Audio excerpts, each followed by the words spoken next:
Hello बच्चों, good morning to all of you. बच्चों, आज हम लोग 11th क्लास शुरू कर।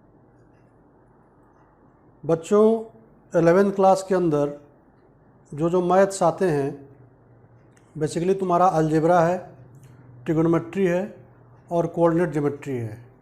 ठीक है, इसको पढ़ने के पहले हम लोग बेसिक मैथ भी पढ़ते हैं। चूँकि बेसिक मैथ का एप्लीकेशन 11th क्लास में हर जगह होगा, तो उसको हम लोग पहले पढ़ लेंगे। Basic math in the sense जैसे इंटरवल्स हो गया, बेबी कर्व मेथड हो गया, जिसको साइन स्कीम मेथड भी बोलते हैं, है ना, मॉडुलस हो गया और लॉग हो गया। तो सबसे पहले हम लोग बेसिक मैथ्स पढ़ेंगे। वैसे हम सब लिख देते हैं कंटेंट्स के फॉर्म में, जैसे आप लोगों को समझने में कोई दिक्कत ना हो। ठीक है बच्चों, तो आज पहला लेक्चर है, lecture 1, class 11th।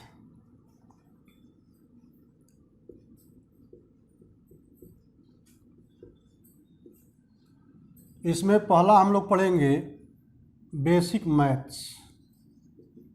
Basic maths के पढ़ने के बाद ही हम लोग चैप्टर स्टार्ट करेंगे। इसमें जो सब्जेक्ट्स हैं, अलजेब्रा है, ट्रिगोनोमेट्री है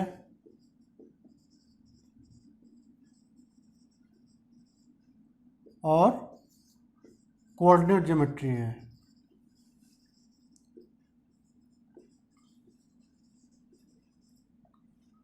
ठीक है, वैसे तो अब इसमें थोड़ा सा 3D भी जोड़ा गया है, तो हम लोग NCERT के पैटर्न के हिसाब से ही काम करेंगे। ठीक है, लेकिन मेजर जो हमारे जो चैप्टर कवर करते हैं, algebra, trigonometry and coordinate geometry. ठीक है, तो सबसे पहले हम लोग बेसिक मैथ्स पढ़ेंगे। बेसिक मैथ्स में कम से कम 3 या 4 लेक्चर लगेगा। जब फिनिश्ड हो जाएगा तब फिर हम लोग 1 बाय 1 अलजेब्रा पे आएंगे, ट्रिगोनोमेट्री पे आएंगे और कोऑर्डिनेट ज्योमेट्री पे आएंगे। या कुछ जैसे अलजेब्रा का 2 चैप्टर हमने पढ़ लिया, फिर ट्रिगोनोमेट्री का भी साइमल्टेनियसली हम लोग एक चैप्टर पैरेलली स्टार्ट करेंगे। ठीक है, तो हम लोग बेसिक मैथ्स स्टार्ट करते हैं बच्चों। बेसिक मैथ्स का जो पार्ट है उसको भी लिख सकते हो।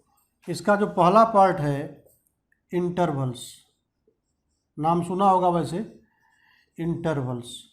दूसरा wavy curve method, wavy curve method. तीसरा मॉडुलस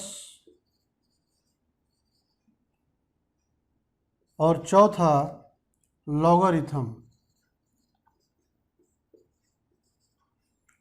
तो ये 4 टॉपिक कवर होंगे बेसिक मैथ्स में। ठीक है, बेसिक मैथ्स वैसे बिना इसके काम नहीं चलता है, चाहे वो क्लास 11th हो या 12th हो। 12th के खासकर जो जेई के जो क्वेश्चन बनते हैं, मेंस एंड एडवांस के, ठीक है, ये जस्ट लाइक टू कैटालिस्ट का काम करता है।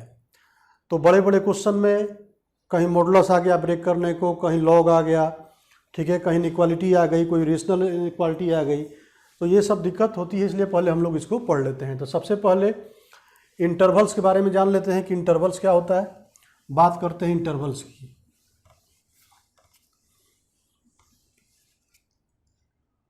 Intervals,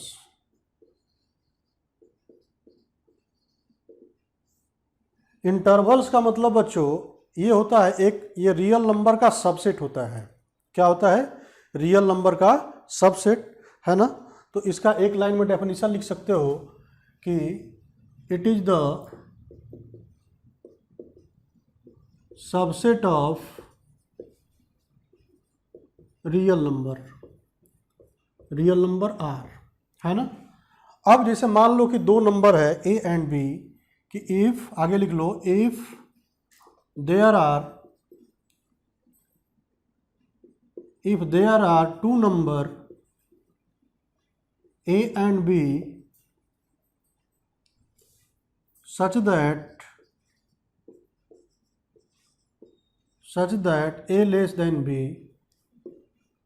then following 4 types of interval, then following 4 types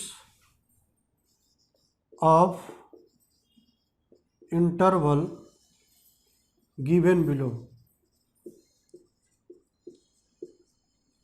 ठीक है, 4 टाइप्स के इंटरवल बनते हैं। पहला ओपन इंटरवल। पहला क्या है बच्चों? Open interval. ओपन इंटरवल को डिनोट करते हैं स्मॉल ब्रैकेट से। ये इसका नोटेशन है। इसको ऐसे लिख सकते हो कि इट इज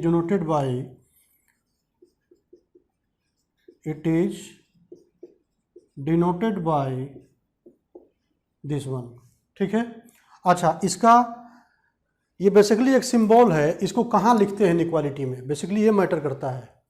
तो जैसे हमारे पास 2 नंबर है ए एंड बी, अब एक तीसरा नंबर ले लिया सपोज एक्स। एक्स एक ऐसा नंबर है जो जिसका वैल्यू दोनों के बीच में लाई कर रहा है ना।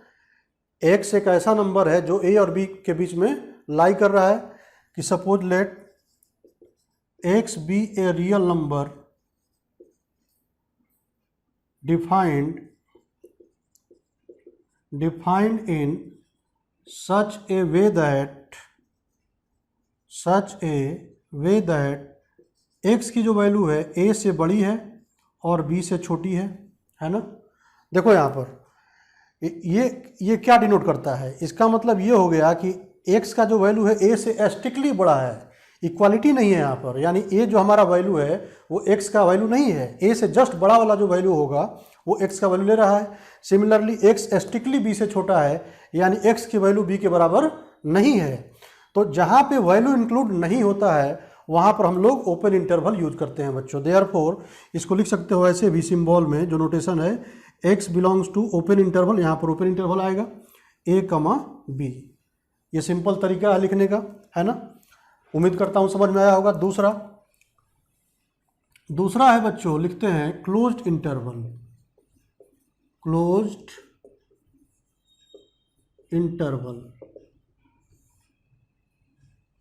इंटरवल इसका जो नोटेशन है, नोटेशन लिख लो। जो कैपिटल ब्रैकेट होता है, बड़ा ब्रैकेट, ये होता है। अब यही एग्जांपल मैं ले लेता हूं फिर से वही x, जिसे सपोज लेट जो x का वैल्यू है वो a से बड़ा और बराबर है और b से छोटा है और बराबर है ना। यहाँ पर x की वैल्यू स्ट्रिक्टली a से बड़ा नहीं है। बेसिकली इसको हम लोग स्लैक इनइक्वालिटी कहते हैं, है ना। एक होता है स्ट्रिक्ट इनइक्वालिटी जिसमें एक ही इन्फॉर्मेशन होता है, और दूसरा होता है स्लैक इनइक्वालिटी जिसमें जैसे यहाँ पर है ये वैल्यू इंक्लूड हो रहा है ना। तो यहाँ पर क्या आएगा? क्लोज इंटरवल, जहाँ पे वैल्यू इंक्लूड होती है। b x less than equal to b, b भी इंक्लूड हो रहा है, यानी x का वैल्यू वो भी है। तो यहाँ पर हम लोग ये बड़ा ब्रैकेट यूज करेंगे, यानी क्लोज इंटरवल यूज करेंगे। Therefore x belongs to close interval a to b। ठीक है, तीसरा ले लेते हैं बच्चों open closed interval. Open closed interval, है ना। ओपन क्लोज इंटरवल का नोटेशन है, जैसा कि नाम से ही क्लियर है, पहले ओपन है और बाद में क्या है? क्लोज है। तो ओपन को ऐसे लगा दिया और क्लोज को इस तरह से लगा दिया, है ना। कहीं कहीं सिंबल लोग ये भी यूज करते हैं इसके लिए, जैसे स्मॉल ब्रैकेट को ऐसे उल्टा लिखते हैं, लेकिन कहीं कहीं यूज होता है। कहीं कहीं जेई के क्वेश्चन में पहले, बहुत साल पहले ऐसा सिंबल भी देखने को मिलता था, लेकिन हम लोग जनरली ये सिंबल यूज करेंगे। ठीक है, अब इसको भी उसी एग्जांपल से देख लेते हैं कि लेट जो x की वैल्यू है वो a से बड़ी है और b से छोटी है और साथ में बराबर भी है ना। इसका मतलब कि x जो a है वो x का सोल्यूशन नहीं है, लेकिन b जो है x का सोल्यूशन है। इसका मतलब क्या हो गया कि यहाँ पर ओपन आएगा और यहाँ पर क्लोज आएगा। देयरफॉर इसको लिखा जा सकता है x belongs to open interval a and close interval b। ठीक है, सिमिलरली चौथा बनता है क्लोज्ड ओपन इंटरवल।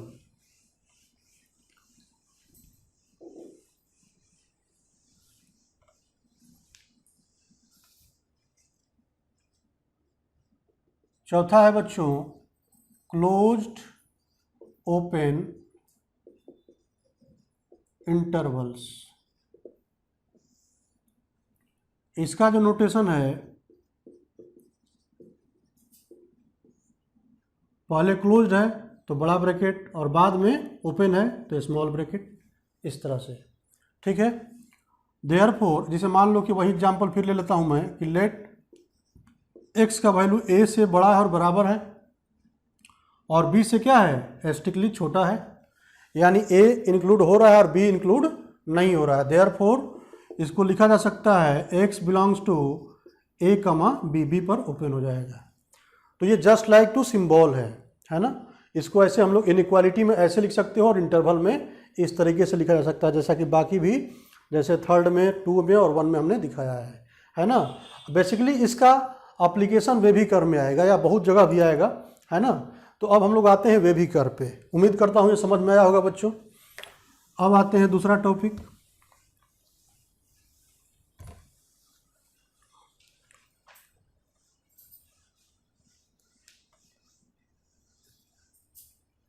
दूसरा है वेभी curve method. Wavy curve method, या इसको ये भी बोलते हैं साइन स्कीम मेथड। कहीं कहीं बुक में यह भी लिखा रहता है साइन स्कीम, एक ही बात है दोनों, ठीक है। Sign scheme method.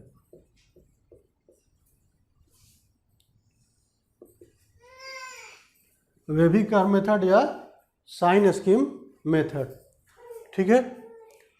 तो बेसिकली ये हम लोग कहाँ यूज करते हैं, सबसे पहले तो ये जानना जरूरी है ना। जो हमारा अलजेब्राइक इनइक्वालिटी है बच्चों, है ना, अलजेब्राइक इनइक्वालिटी को सॉल्व करने का एक मैथमेटिकल टूल कह सकते हो इसको, ठीक है ना। तो बेसिकली वेभी कर्व वहाँ पे यूज होता है जहाँ पे अलजेब्राइक इनइक्वालिटी को सॉल्व करने का काम होता है।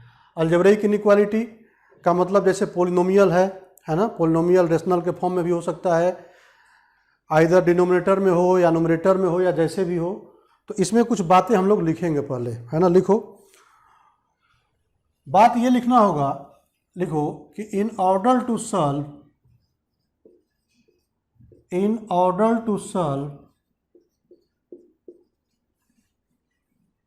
द inequality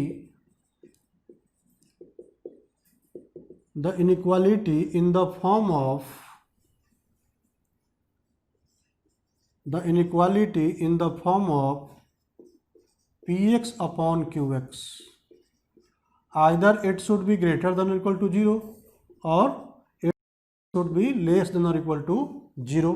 अब यहाँ पर px और qx क्या है, पोलिनोमियल है, तो मेंशन कर सकते हो कि where px and qx are polynomial in x।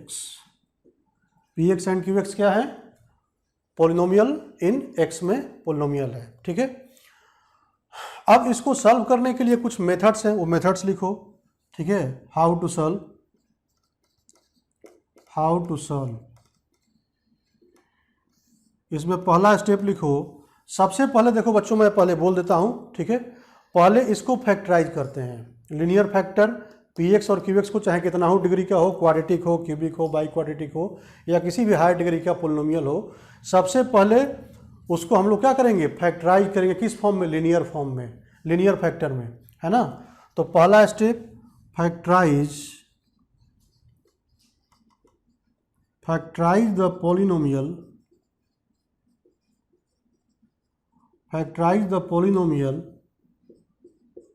px and qx into linear factor, linear factor में इसको फैक्टराइज करेंगे, ठीक है। दूसरा स्टेप क्या करते हैं कि जो कोफिशिएंट ऑफ x होगा, जो फैक्टराइज करने के बाद जो लीनियर फैक्टर में कोफिशिएंट ऑफ x होगा वो हमेशा पॉजिटिव होना चाहिए, ठीक है। चूंकि एक बाय डिफॉल्ट रूल बना दिया गया है ना, तो कोफिशिएंट ऑफ x को क्या बनाएंगे, पॉजिटिव। दूसरा लिखो कि make coefficient of x be positive in all linear factor, in all linear factor, ठीक है, सारे लीनियर फैक्टर के कोएफिशिएंट ऑफ एक्स को पॉजिटिव बनाना पड़ेगा। तीसरा में उसका रूट्स निकालेंगे। तीसरे में क्या करेंगे, उसका रूट्स निकालना होगा। तो find roots of the polynomial,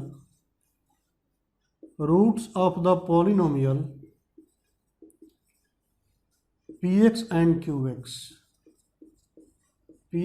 qx, that is for this purpose. इसके लिए रूट्स निकालने के लिए क्या करेंगे, रूट्स कह लो या जीरो कह लो, दोनों को जीरो करेंगे। तो दैट इज px बराबर जीरो एंड qx बराबर जीरो, दोनों को जीरो करना होगा और यहाँ से उसका रूट्स आएगा, x का वैल्यू आएगा, है ना। उसके बाद जैसे मान लो कि px को जीरो किया, हमारा रूट्स आ गया सपोज अल्फा 1 अल्फा 2 इस तरह से, एंड qx को जीरो किया तो आ गया बीटा 1 बीटा 2 एच वन, मान लो बीटा n तक आ गया, है ना। अब जितने भी सारे रूट्स हैं उनको नंबर लाइन पे प्लॉट करेंगे। नंबर लाइन का मतलब रियल नंबर लाइन। तो यहाँ पर लिखेंगे कि locate all roots on real number line in sequence,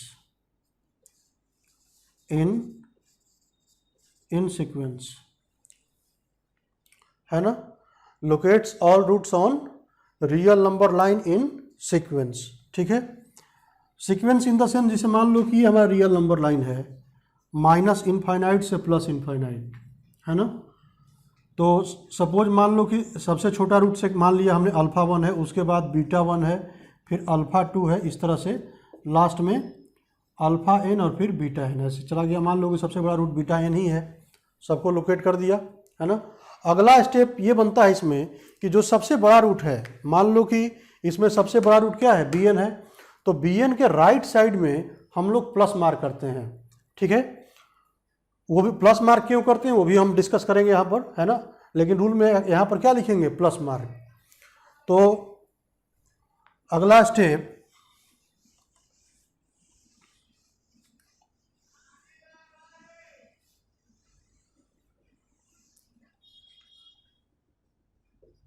mark plus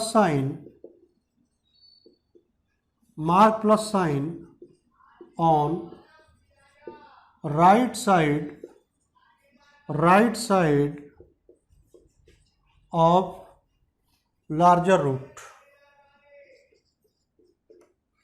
mark plus sign on right side of larger root, ठीक है, मार्क कर दिया। जैसे यहाँ पर हमने प्लस मार्क कर दिया, है ना, प्लस मार्क कर दिया। अब सवाल ये उठता है कि बाकी इंटरवल में साइन क्या होगा। वहाँ तो ठीक है कि भाई प्लस हो गया, लेकिन बाकी का साइन क्या होगा। तो बाकी का जो साइन होगा वो किस बात पर डिपेंड करेगा, linear factor of px and qx। जो px एंड qx का जो लीनियर फैक्टर का पावर है उस बात पे डिपेंड करेगा। यदि पावर सबका ऑड है तो साइन क्या होगा, अल्टरनेट हो जाएगा, साइन अल्टरनेट होगा, यानी प्लस माइनस ऐसे चलेगा। और यदि मान लो कि सबका ऑड नहीं है, किसी किसी का इवन है, तो जिसका इवन है उसके दोनों साइड में साइन चेंज नहीं होगा। प्लस है तो प्लस ही रहेगा और माइनस है तो माइनस ही रहेगा। इसको लैंग्वेज में भी लिख सकते हो बच्चों कि if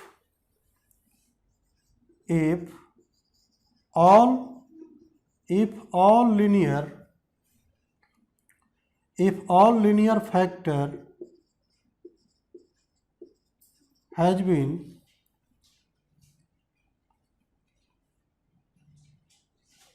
if all linear factor has odd power, then sign will be alternately। Sign क्या होगा, अल्टरनेट होगा। अल्टरनेट का मतलब प्लस माइनस, ठीक है। However, if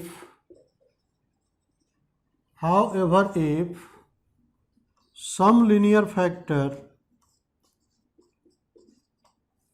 some linear factor has been even power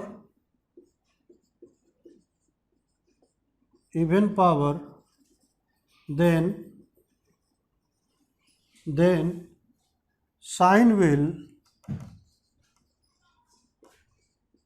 not change. Then sign will not change to both side of corresponding root.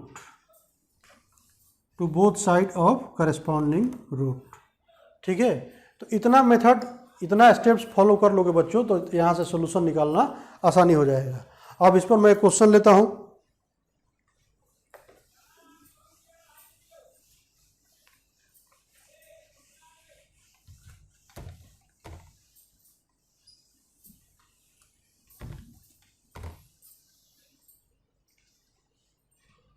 जैसे एक question मैं लेता हूं, सिंपल क्वेश्चन कि find x if x square minus 5x plus 6 less than और equal to 0 suppose. ठीक है, तो इसको हमें सॉल्व करना है। ये एक अलजेब्राइक इनइक्वालिटी है, ये पॉलिनोमियल है, क्वाड्रेटिक पॉलिनोमियल है। तो स्टेप फॉलो करो। पहला स्टेप, इसको फैक्टराइज करना होगा। फैक्टराइज करने के बाद ये क्या बनेगा? फैक्टराइज करने के बाद एक्स स्क्वायर माइनस 5x को लिख सकते हो 2x माइनस 3x प्लस 6, है ना। इस तरह से इसको मिडिल टर्म को ब्रेक करके कैसे फैक्टराइज करते हैं पता है? तो x into x minus 2 minus 3 into x minus 2 less than और इक्वल टू 0। यानी फाइनली फैक्टर क्या हो गया? x minus 2 x minus 3 less than और इक्वल टू 0। अब पहला स्टेप फॉलो हो चुका है। वेबिकर में पहला स्टेप क्या था कि फैक्टराइज ऑल पॉलिनोमियल। पॉलिनोमियल तो एक ही है, इसको हमने फैक्टराइज कर दिया।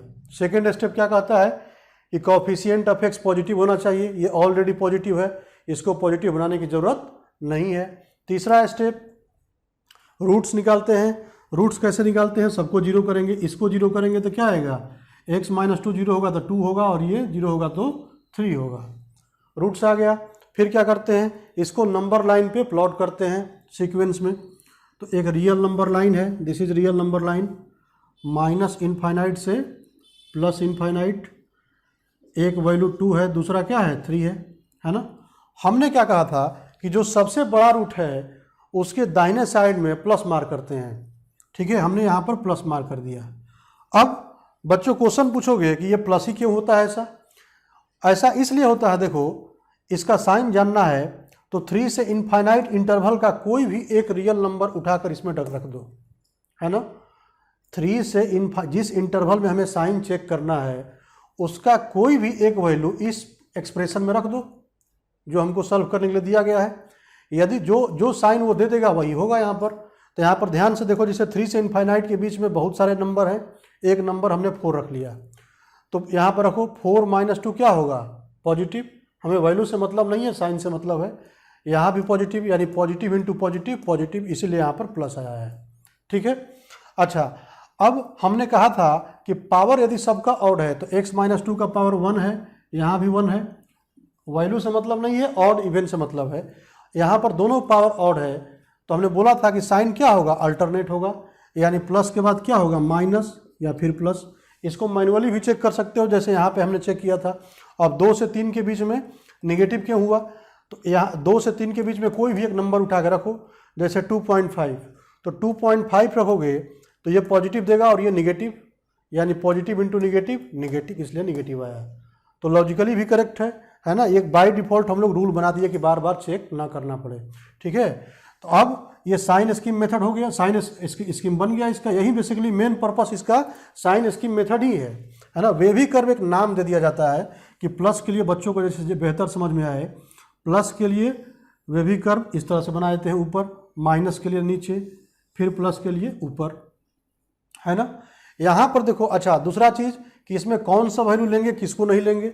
चूँकि इस एक्सप्रेशन का वैल्यू निगेटिव है, लेस देन 0 है तो निगेटिव है, इसका मतलब निगेटिव वाला लेना होगा और पॉजिटिव वाला छोड़ना होगा, है ना। तो निगेटिव कहाँ से कहाँ तक है, 2 से 3, ठीक है। दूसरी चीज़ कि यहाँ पर देखो इक्वालिटी लगा है, तो जहाँ पे इक्वालिटी होगा, है ना, यानी उस वैल्यू वहाँ पर 0 भी होगी, तो उसको तो रखना ही रखना है ना। जैसे यहाँ पर 2 और 3 है, 0 कहाँ कहाँ पे होगा, 2 और 3 पे, तो इसको सॉलिड सर्किल से दिखा दो, ठीक है। कभी कभी क्या होता है कि डिनोमिनेटर में भी कुछ फैक्टर होते हैं, तो यहाँ पर इक्वालिटी लगा रहता है, लेकिन डिनोमिनेटर वाले रूट में कभी भी इक्वालिटी नहीं आएगा। क्यों? क्योंकि उसको 0 कर ही नहीं सकते, है ना। तो लिखते वक्त उसका रूट्स तो लिखेंगे, लेकिन सोल्यूशन में डिनोमिनेटर का जो वैल्यू है वो कभी नहीं आएगा, क्योंकि डिनोमिनेटर क्या हो जाएगा, अनडिफाइंड हो जाएगा। इसलिए क्लोज इंटरवल सिर्फ न्यूमरेटर वाले वैल्यू पे लगता है, डिनोमिनेटर वाले वैल्यू पे नहीं लगता है, चाहे यहाँ पर इक्वालिटी हो या ना हो तब तो फिर हमेशा ओपन इंटरवल आएगा। लेकिन इक्वालिटी है, ठीक है, तो क्लोज इंटरवल तो आएगा, लेकिन किस पे आएगा, सिर्फ न्यूमरेटर वाले पे, ठीक है। तो इसका वैल्यू क्या हो गया, x का वैल्यू 2 से बड़ा और बराबर होगा और 3 से छोटा और बराबर हो गया। ये इनइक्वालिटी के फॉर्म में लिख लिया। अब इंटरवल में कैसे लिखोगे, अभी मैंने बताया था, therefore x belongs to close interval 2 to 3, ठीक है। उम्मीद करता हूँ बच्चों ये एग्जाम्पल समझ में आया होगा, ठीक है। और भी एग्जाम्पल करते हैं।